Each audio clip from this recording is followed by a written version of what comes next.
Class 10 Science Chapter Chemical Reactions and Equations Part 1. Hello students, welcome to today's explainer. आज हम class 10 science का chapter 1 यानी chemical reactions and equations start करने वाले हैं। मेरा गोल आज बहुत सिंपल है, इस चैप्टर को आपके लिए इनक्रेडिबली इजी बनाना। तो टेंशन बिल्कुल नहीं लेनी है, बस मेरे साथ जुड़े रहिए। Okay, let's dive into this. आज हम इन 5 simple steps को cover करेंगे. Chemistry in daily life, defining chemical reactions, the magnesium ribbon experiment, 4 signs of a reaction, और आखिर में proving the 4 signs. Let's begin. Section 1. Chemistry in daily life. आप सभी 1 minute के लिए अपनी किचन के बारे में सोचिए। वहाँ रोज़ कितनी सारी चीज़ें बदलती रहती हैं, राइट? फॉर एग्जाम्पल, जब हम मिल्क को समर में ऐसी बाहर छोड़ देते हैं तो वो स्पॉइल हो जाता है, या फिर आयरन तवा को ह्यूमिड एटमॉस्फेयर में रखते हैं तो उसमें रस्ट लग जाता है, ग्रेप्स फॉर्मेंट हो जाते हैं और फूड हमारी बॉडी में डाइजेस्ट होता है। नोटिस करिए, इन सभी सिचुएशंस में हमारा इनिशियल सब्सटेंस पूरी तरह चेंज हो जाता है। जो पहले था वो अब वैसा बिल्कुल नहीं रहा। Section 2. Defining chemical reactions. अब इन एवरीडे ऑब्जर्वेशन से थोड़ा फॉर्मल साइंस की तरफ चलते हैं। एक केमिकल रिएक्शन एग्जैक्टली क्या है? It is a process that transforms one or more substances into completely new substances. इसका सिंपल मतलब ये है कि जब एक या एक से ज़्यादा सब्सटेंसेस मिलकर कुछ बिल्कुल नया बना देते हैं तो उस प्रोसेस को केमिकल रिएक्शन कहते हैं। याद रखिए, creation of a new substance ही यहाँ पर एब्सोल्यूट की है। Section 3. The magnesium ribbon experiment. अब इस कॉन्सेप्ट को एक रियल लैब एक्सपेरिमेंट के थ्रू समझते हैं। सबसे पहले हम एक छोटी सी मैग्नीशियम रिबन लेंगे, लेकिन वेट, इसे डायरेक्ट बर्न नहीं करना है।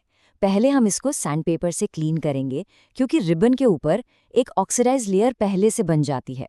उस लेयर को रिमूव करना बहुत ज़रूरी है।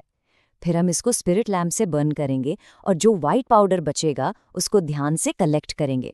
Now, what's really interesting about this result is the visual. जब मैग्नीशियम रिबन ऑक्सीजन की प्रेजेंस में बर्न करती है तो एक बहुत ही ब्राइट वाइट डैज़लिंग फ्लेम प्रोड्यूस होती है, और जलने के बाद जो वाइट पाउडर कलेक्ट होता है ना, वो एक बिल्कुल नया सब्सटेंस है जिसे हम मैग्नीशियम ऑक्साइड कहते हैं।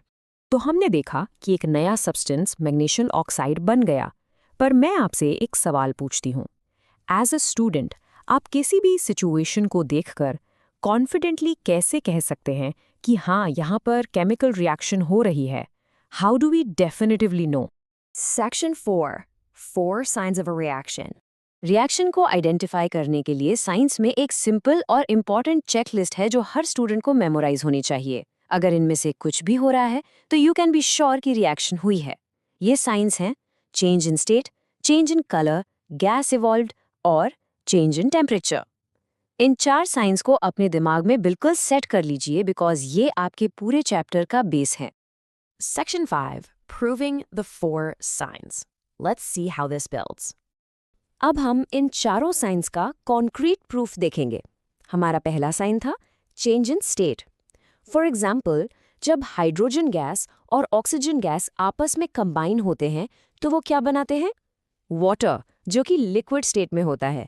तो 2 गैसेस मिलकर एक लिक्विड बना रही हैं। ये clear change in state proof करता है कि यहाँ फॉर श्योर एक केमिकल रिएक्शन हुई है। दूसरा साइन था चेंज इन कलर।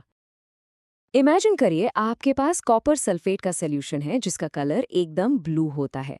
अब अगर हम इसमें आयरन डाल दें तो आयरन कॉपर को उसकी जगह से डिस्प्लेस कर देता है, मतलब उसको निकाल देता है, और एक नया सब्सटेंस बनता है जिसे हम आयरन सल्फेट कहते हैं।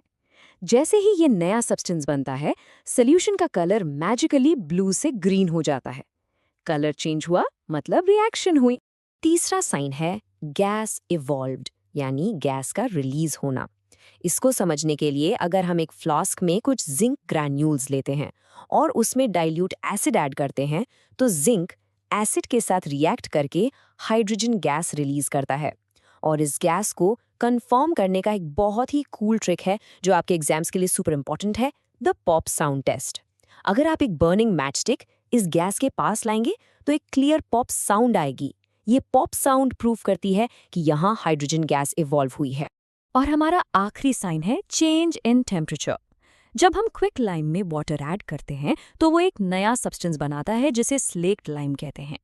लेकिन सबसे इंटरेस्टिंग बात यह है कि इस प्रोसेस में बहुत सारी हीट इवॉल्व होती है। जिस बीकर में आप ये रिएक्शन कर रहे हैं वो बीकर खुद बहुत गर्म हो जाएगा। ये evolution of heat energy clearly show करता है कि टेम्परेचर चेंज हुआ है and hence a chemical reaction took place. तो स्टूडेंट्स, क्या अब आप अपने आसपास के किसी भी रिएक्शन को इजीली पहचान सकते हैं? मुझे पूरा यकीन है कि अब आप सभी सोच रहे होंगे, मुझे ये क्लियरली समझ आ गया, कॉन्सेप्ट इजी लग रहा है। आज हमने समझ लिया कि केमिकल रिएक्शंस होती क्या हैं और उनके साइंस क्या होते हैं। पर एक बहुत बड़ा सवाल अभी भी बाकी है। क्या हम इन कॉम्प्लेक्स रिएक्शंस को एक सिंगल छोटी सी मैथमेटिकल लाइन में लिख सकते हैं? वही हम एग्जैक्टली कवर करेंगे अपने नेक्स्ट एक्सप्लेनर में। तब तक के लिए keep observing the chemistry around you. See you next time.